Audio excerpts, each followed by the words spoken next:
Fidèles abonnés de la chaîne YouTube du Dr Joya, bienvenue. Bienvenue à Vamitra Cameroun. Aujourd'hui, nous allons parler de l'absence des règles. Oui, lorsque les règles ne viennent plus ou sont perturbées, qu'est-ce qui peut être à l'origine de cette situation? Premièrement, nous allons citer un problème d'ordre hormonal. Lorsque la prolactine, la LH hormone, la FSH hormone, la testostérone, l'estradiol sont perturbés, cela peut aboutir à un blocage des règles. On peut aussi avoir un syndrome des ovaires polykystiques, en abrégé SOPK, d'accord, qui signifie tout simplement qu'il y a plusieurs kystes sur les ovaires et du coup, cette glande ne fonctionne plus normalement. On peut avoir une synéchie utérine postpartum, après un accouchement, un mauvais nettoyage ou bien des débris de placenta peuvent créer un souci qui bloque les règles. On peut aussi avoir une synéchie utérine post-avortum. Donc après avoir fait un avortement et une fausse couche, on vous fait un curettage et on crée une lésion au niveau de la muqueuse utérine et ça vous bloque les règles. Et aussi, le plus souvent, c'est un blocage psychologique lié à la peur de la ménopause. Parce que vu l'âge qui s'avance, plusieurs ont souvent peur de ne pas accoucher et du coup, les règles peuvent se bloquer. Plusieurs dames aussi, lorsqu'elles sont en menstrues, lorsque les règles arrivent, il y a une situation de froideur dans la maison. Monsieur est dépassé, elle aussi est dépassée. Donc psychologiquement, on peut bloquer les prochaines règles. Alors, nous allons prendre un cas école. Oui, il y a une dame en Espagne qui a connu l'absence des règles jusqu'à un âge avancé, au point où on avait déjà cherché une autre femme pour son mari. Elle m'a contacté, elle pensait que c'était chose impossible, mais par la grâce de Dieu, après le traitement, elle a accouché. Non seulement elle a accouché, mais dans quelles conditions? Je vais commenter ces captures d'écran pour vous et vous allez comprendre que le chemin de la réussite est parfois parsemé d'embûches. Mettez votre confiance en Dieu et le reste arrivera. Je vous reviens.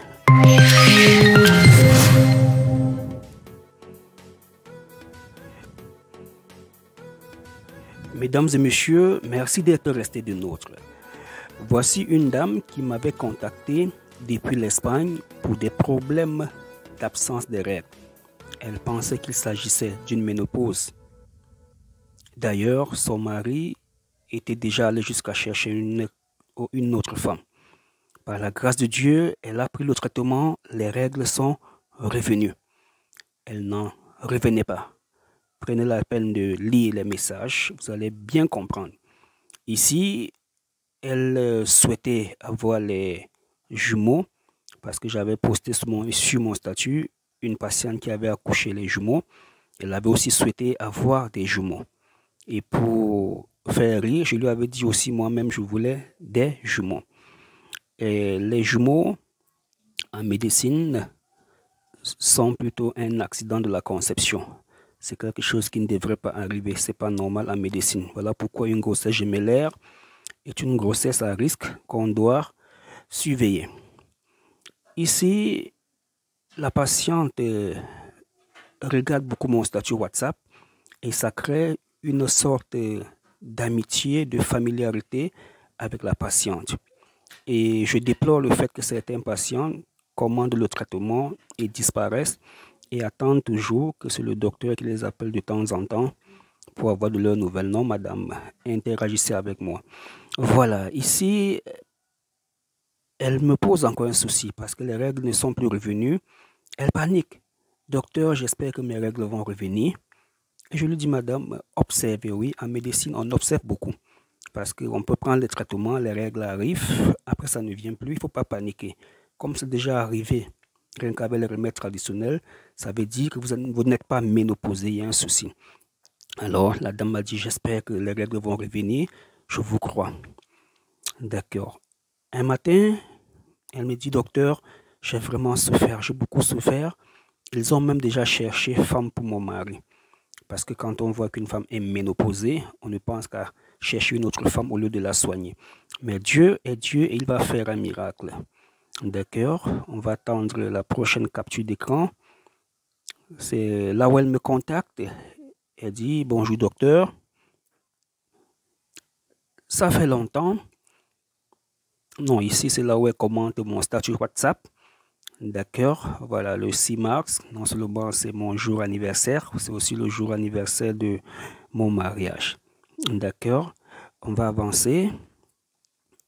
Et un de ces 4 matins, elle m'appelle pour dire « Docteur, ça fait longtemps, j'ai une bonne nouvelle pour vous. Je suis enceinte. » Voilà, c'est ça. « Bonjour docteur, ça fait un bail, j'ai une bonne nouvelle. Je suis enceinte, alhamdoulilah. » Voilà donc une femme qui n'avait plus ses règles, qui a suivi un traitement, qui nous dit aujourd'hui qu'elle est enceinte. Regardez les dates, nous sommes là le 5 juin 2020. Bonjour docteur, ça fait un bail, j'ai une bonne nouvelle, je suis enceinte. Pour elle, c'est la réponse de Dieu à sa prière. Mais elle ignore ce qui va se passer. D'accord, restons concentrés et on verra ce qui va se passer.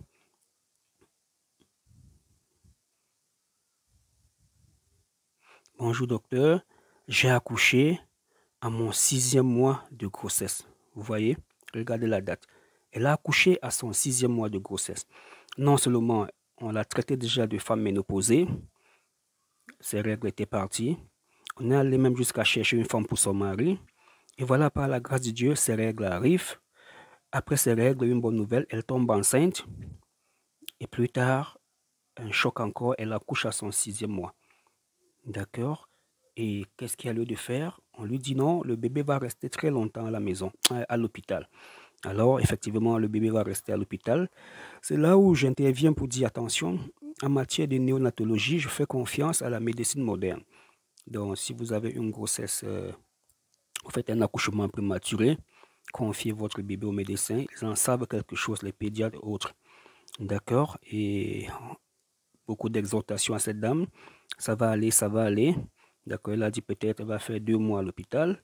Et la bonne nouvelle, c'est lorsqu'elle m'appelle pour me dire qu'elle est à la maison avec son bébé, avec sa fille. D'accord? Parce que plusieurs femmes pensent qu'il suffit d'avoir des trompes débouchées, pour croire que tout va aller. Voilà. Docteur, bonjour docteur, je vais bien. Le bébé aussi se porte bien, alhamdoulilah, Dieu est grand. D'accord? Voilà, donc on va continuer. Et il est important de savoir que le côté psychologique, la prière, la foi compte dans ce processus, dans ce chemin. Alors voilà, là où cette dame, elle me revient, dit, j'ai enfin ma fille à la maison, Dieu merci, tout va bien, voilà. J'ai enfin ma fille à la maison, Dieu merci, tout va bien. Vous sentez donc qu'il s'agit d'une femme déterminée quand elle dit j'ai enfin. Donc c'était un long combat. Donc mesdames et messieurs, il était important pour moi de vous faire revivre le parcours atypique de cette dame afin que vous puissiez vous aussi avoir un moral d'acier pour affronter tout ce qui va se passer, tout ce qui va vous arriver. Donc arrêtez de vous morfondre, de pleurnicher. C'est dur, mais lorsqu'on s'accroche, on fait confiance à Dieu, il ouvre toujours une porte pour vous. C'était le docteur Joyard, toujours à vos côtés pour vous encourager. Merci d'être resté de nous.